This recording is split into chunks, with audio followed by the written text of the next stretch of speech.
Welcome to the Cover Band Storytime Hour with my good friend Dave.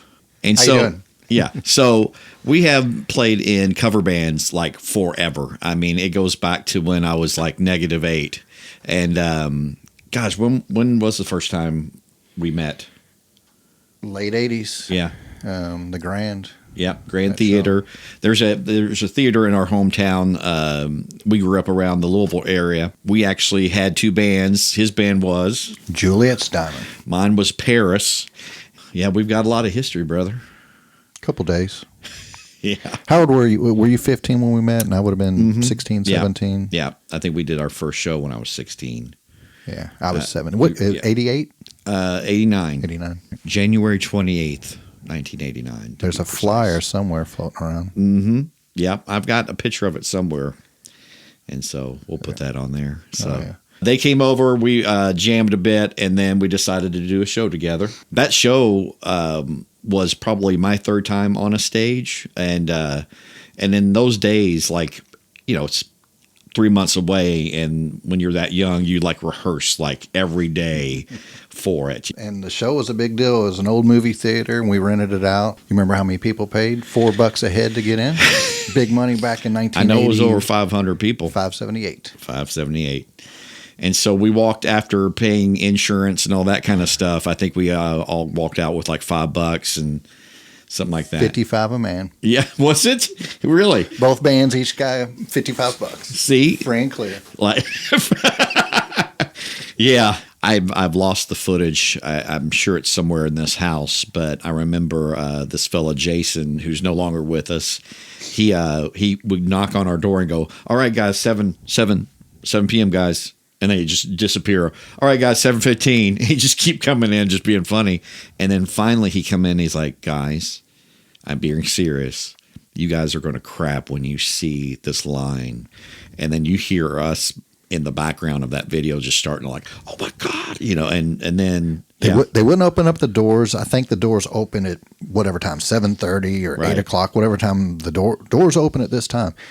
And somebody, probably that guy, said, "Man, you got to see this." And I went out there and put my head up against the door to look out. And as far as you could see, not a line, but 3-4 people wide, and as far back as you could see, there were people waiting to get into that place, and my stomach just flipped. I peeked out from behind stage, and you could just see, it was real dark, but you just heard this kind of people talking, and they were just waiting. And what's funny is my cousin Shane introduced us, and this fella that was recording us, Shane gets up to the mic. "All right, New Albany, please welcome Paris." Then the battery died in the videotape, and so that's all of the show. We just had backstage stuff right up until we're introduced. And back then, most of us couldn't afford a camcorder. No, you rented one. Yeah. And so to have the battery die on you, yikes. We even had roadies. Remember that? They even they had laminates and stuff that they could go backstage, Sure. you know, come back and. You guys had hairdressers. Yes, we did. Yes, we did. They were not a hair band. We were. Yeah. Your stuff was fluffy. Ours was flat. Well, maybe your set was flat too, and ours was fluffy. Got him. And then the next time I saw Dave was a band called Monkey Shine. Yep, Monkey Shine. They were playing, and they invited me to set in, and so I was on drums for that. And then I joined the band full time, and we played as a drummer. Yeah, as a drummer.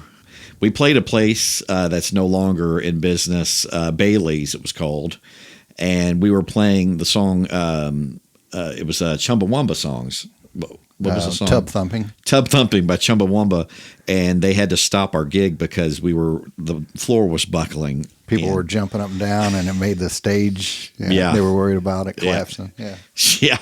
So that was fun. And then that band played for another couple of years, right?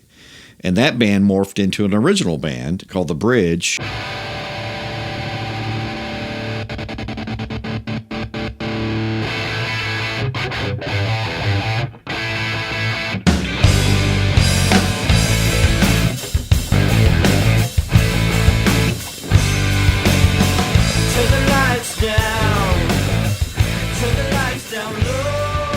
And so that was a great band that lasted a few years. And then the next time we got together, it was around 2000 time frame, right? Mm-hmm. And we had a band called Raising Einstein. And that was a great band.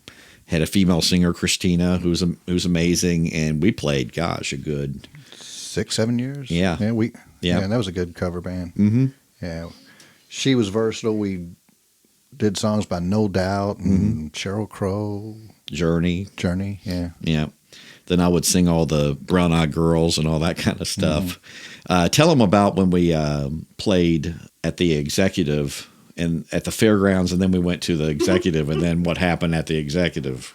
Yeah, we had if I remember right, it was 9 shows in 6 days. So we played at the State Fair during the late afternoon. So we would play in the late afternoon, rest up for a couple hours, it seems, and then go play that show. And one night, and we're exhausted at this point in time. We're probably on show number 6 or 7 at this point in a like 5 or 6 day stretch. Yeah. Guess who comes into the bar? So we were playing, and I look over at Dan, and I said, "Hey man, look out there. There's O.J." And he said, "What?" I said, "Yeah, look out there, man. Look out in the crowd." And there was O.J. Simpson. Yeah. Watching us play. Yeah. If it doesn't fit, you must have quit. And we were doing a song called "Heartache Tonight" by the Eagles, and I was singing. I'm like, and I kept looking over at you. I was like, "Somebody's gonna hurt someone before the night is through." After a set, I remember on a break, he came up to me and said, "I really like your band." So he did notice us. We took a break there, or actually, I think I walked out at that point. I'll let you tell it. Yeah, at the end of that run, I remember us parking, like getting our gear. I'm like, "Guys, I think I'm done." It wasn't like some big blow up or anything. I was just like, "I think I'm just good." Yeah. And then a little bit later, we got together with a lot of different singers who are all great, and we formed a acoustic band. Mm-hmm. I played drums with Dave. Had a band at the time called was it Devereaux at that point? Oh, right. And so that morphed into the Devereaux Trio, which morphed into the Echoes, which we're in to this day. We Still play regularly. Yeah. Wineries, country clubs, that sort of thing. Yeah. Bar mitzvahs. Sure. I mean, we've tried to calculate the amount of gigs we've done. I mean, it's...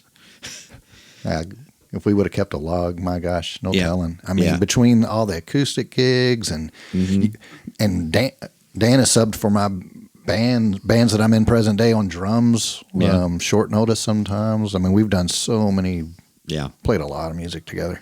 Yeah, you all think I just sit in this freaking chair. I've seen him out of that chair. Man, it's been awesome talking, buddy. Yeah. It's just crazy. But I hope to have Dave over quite a bit from now on, and we're going to just tell you a bunch of stories. And I'm sure we've forgotten more than we remember. Probably. Oh, yes. Yeah. Oh, gosh, I just remember one next time. Okay. Yeah. Well, thank you for joining us in this this walk down memory lane, man. It's awesome. Cover band story time is now out. See ya.